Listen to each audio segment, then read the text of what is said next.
السلام علیکم ورحمۃ اللہ وبرکاتہ۔ دنیا کی تمام تر حقیقتوں میں سے سب سے واضح، دو ٹوک، روشن اور سب کے سامنے موجود حقیقت موت ہے۔ ہم زندگی کے باقی معاملات میں کتنی ہی باتوں سے صرف نظر کر لیں، اہمیت ختم کر لیں، لیکن موت اور موت کے آنے کے حقیقت کو ہم سب تسلیم بھی کرتے ہیں اور اس کے آگے سر تسلیم خم بھی کرتے ہیں، اس لیے کہ کوئی اور چارہ کار نہیں ہے۔ دوسری حقیقت وہ ہر انسان کا دنیا کے ساتھ محبت، دنیا کی چیزوں کو جمع کرنا، اپنے لیے، اپنے خاندان کے لیے ایک اچھی زندگی گزارنا، گویا مال کی محبت، مال کا وجود، اور اس کے ساتھ ایک لابدی حقیقت موت ہے جس سے کوئی مفر نہیں ہے۔ ہم میں سے کوئی بھی شخص جب اس بات کو سوچتا ہے تو سوال پیدا ہوتا ہے کہ ہم اپنی اس دولت کے ساتھ موت کے بعد، ہمارے موت کے بعد اس دولت کا کیا ہوگا؟ دنیا کے مختلف نظاموں نے اس کے لیے مختلف طریقہ کار اپنائے۔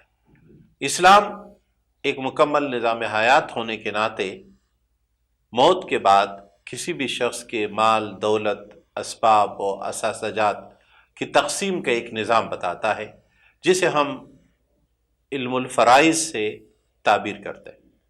وراثت کا یہ علم مختصر بھی ہے، بہت معنویت بھی رکھتا ہے، اسلامی نظام کی تمام خوبیاں اس میں موجود ہے۔ ہم اس پر ایک تسلسل کے ساتھ بات کریں گے کئی سارے قسطوں میں۔ آج سب سے پہلے ہم اس سوال کا جواب تلاش کرتے ہیں کہ ہم وراثت کی تقسیم کیوں ہو؟ ایک شخص کیوں کر یہ چاہے کہ اس کی وراثت تقسیم ہو جبکہ اس نے یہ مال بڑی محنت اور کاوشوں سے جمع کیا ہوتا؟ تو میرے بھائیوں، سب سے پہلے بنیاد اس کی یہ ہے کہ ہم وراثت کی تقسیم اللہ کی رضا، خوشنودی حاصل کرنے کے لیے کرتے ہیں۔ یہ رضا الہی کے حصول کا ایک ذریعہ ہے، اس لیے کہ یہ حکم خداوندی ہے۔ جب وراثت تقسیم ہوتی ہے تو اللہ رب العالمین کا حکم تکمیل تک پہنچتا ہے۔ ہم اللہ کی اطاعت و فرمانبرداری کا اظہار عملاً کرتے ہیں۔ ہم رسول اکرم صلی اللہ علیہ وسلم کے بتائے ہوئے اس نظام حیات کو جب اپناتے ہیں، جس کا ایک حصہ علم وراثت ہے یا وراثت کی تقسیم ہے، تو یہ محبت رسول، اتباع رسول کی عملی مثال ہوتا ہے۔ تو سب سے پہلی بنیاد اللہ اور اس کے رسول کی اطاعت، فرمانبرداری، اور اس بنیاد پر اخروی کامیابی کا حصول سب سے پہلی بنیاد ہے وراثت کی تقسیم کا۔ اور ان کے ساتھ محبت بقیہ تمام محبتوں سے بڑھ کر ہے، لہذا مال کے ساتھ محبت جو انسانی فطرت ہے، اس کے باوجود مال کی محبت کو قربان کر کے اللہ اور اس کے رسول کی محبت کو ہم پروان چڑھاتے ہیں۔ یہ ہے پہلی بنیاد۔ اور جو شخص وراثت تقسیم نہیں کرتا، گویا وہ اللہ اور اس کے رسول کی اطاعت نہیں کرتا، فرما برداری نہیں کرتا۔ قرآن حکیم اس کے لیے وبال کا، عذاب کا، نقصان کا ذکر کرتا ہے۔ ہم اس کا ذکر بعد میں کریں گے جب ہم اس کی اہمیت پہ بات کریں گے۔ لیکن وراثت کی تقسیم کی پہلی بنیاد رضا الہی، محبت رسول ہے۔ دوسری بنیاد علم وراثت کی یا وراثت کی تقسیم کی، وہ ایک مضبوط، مستحکم، دیرپا خاندانی نظام کی تشکیل ہے جو اسلام کے معاشرتی نظام کی بنیاد ہے۔ ایک ایسا خاندانی نظام جس میں سب لوگ ایک دوسرے کے کام آئیں، سب لوگ ایک دوسرے کو اللہ کی طرف بڑھانے کے لیے معاون و مددگار ہو، دین کی طرف، قرآن کی طرف، رسول صلی اللہ علیہ وسلم کی طرف۔ یہ اجتماعی سفر خاندان کی بنیاد ہے یا خاندان کی تشکیل ہے، جس کا آغاز ہوتا ہے ایک نکاح سے۔ نکاح سے خاندان کا ادارہ وجود میں آتا ہے، اور پھر اس خاندان کو اپنے بڑوں کی طرف سے جو کچھ ملتا ہے اس وراثت کی کچھ زندگی میں ملا ہوتا ہے، کچھ بعد میں ملتا ہے، تو وراثت میں یہ حصہ دار ہوتے ہیں، اور اس طرح یہ پورا خاندان ایک مربوط و مضبوط اکائی بن جاتا ہے، جس کے لیے یہ شیطان کے اثرات سے محفوظ رہنے اور بالآخر دین کی راہ پر چلتے ہوئے یہ ایک جنتی خاندان وجود میں آتا ہے، جو آخرت میں بھی مطلوب بھی ہے، اور آخرت میں یہ جنتی خاندان ایک ساتھ جنت کے خوشی اور مسرتوں کی زندگیوں میں رہے گا۔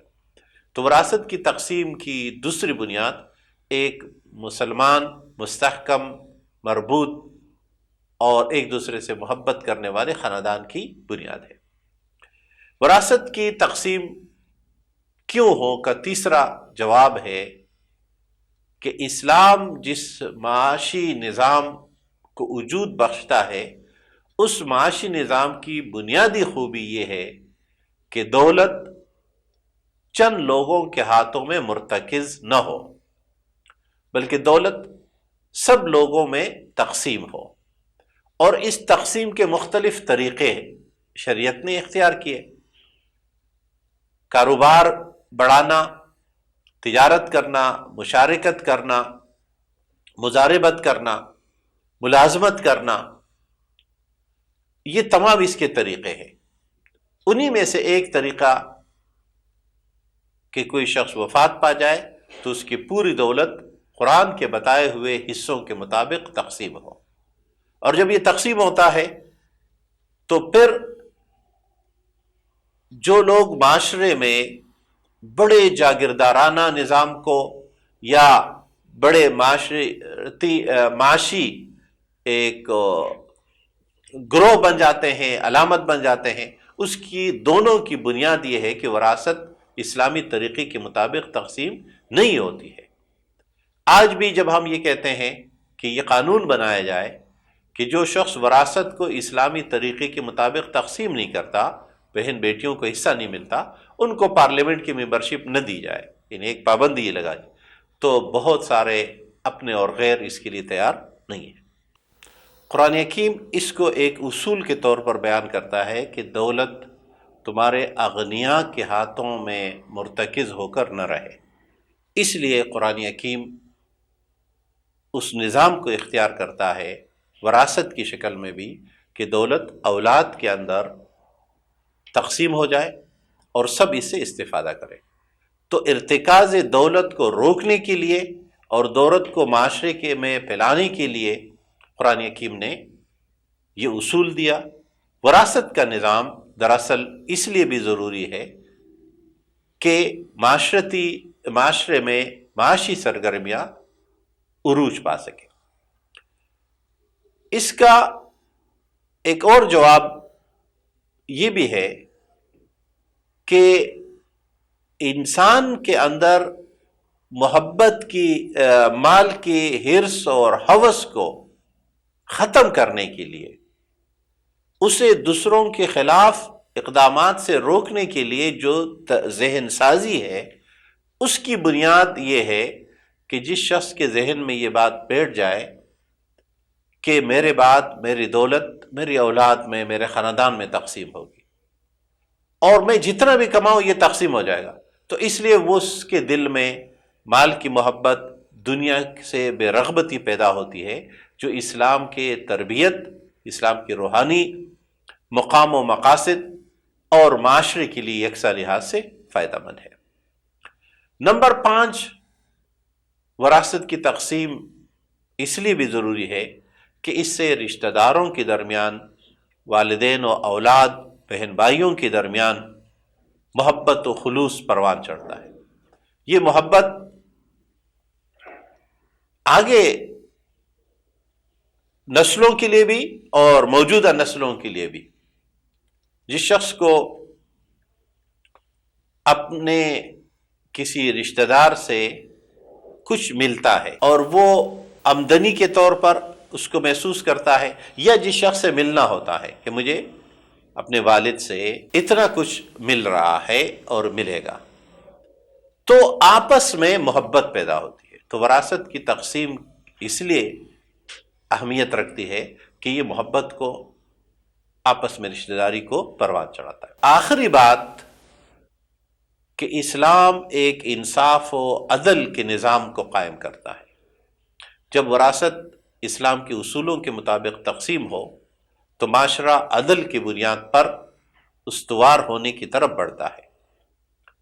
یہ انصاف اور یہ عدل ہی کا نظام ہے کہ اسلام نے اپنی وراثت میں حکمران، ریاست یا بیت المال کا کوئی حصہ نہیں رکھا۔ سب کی، قرآن نے فرمایا جتنے مرد ہیں ان کو ان کا حصہ ملے گا، چاہے وہ توڑا ہو یا زیادہ، ان کے قریبی رشتہ داروں کا ہو، اور اس طرح خواتین کو ان کا حصہ ملے گا، چاہے توڑا ہو یا زیادہ ہو یا قریب۔ انہیں ہر مرد اور ہر عورت اپنے وراثت کا پورا حصہ پائیں گے۔ اسلام نے عربوں کے اس نظام کو توڑا، اس کی نفی کی، جن میں تقسیم وراثت کی بنیاد طاقت تھا، اور بڑا اور طاقتور بیٹا پورے جائیداد کو قبضہ کر لیتا تھا، چھوٹے بھائیوں کو، کمزور بھائیوں کو، بیمار بھائیوں کو تک حصہ نہیں ملتا تھا۔ بہنوں کے حصے کا تو تصور ہی نہیں تھا۔ قرآن حکیم نے یہ نظام عطا کیا جس کی بنیاد پر ہم ایک ایسے معاشرے کی تشکیل کر سکتے ہیں جس میں سب کو اپنا اپنا حصہ ملے گا۔ اسلامی نظام وراثت کی تقسیم کے عمل میں کیا فوائد ہے، اس کا جائزہ لینے کے بعد ہم اگلی نشست میں اس پہ بات کریں گے کہ اس کی اہمیت کیا ہے، قرآن و سنت کی روشنی میں وراثت کی درست تقسیم کتنی ضروری ہے، ہمارے معاشرے میں کتنی ڈنڈیاں ماری جاتی ہے، اس پر اگلی نشست پہ بات کریں گے۔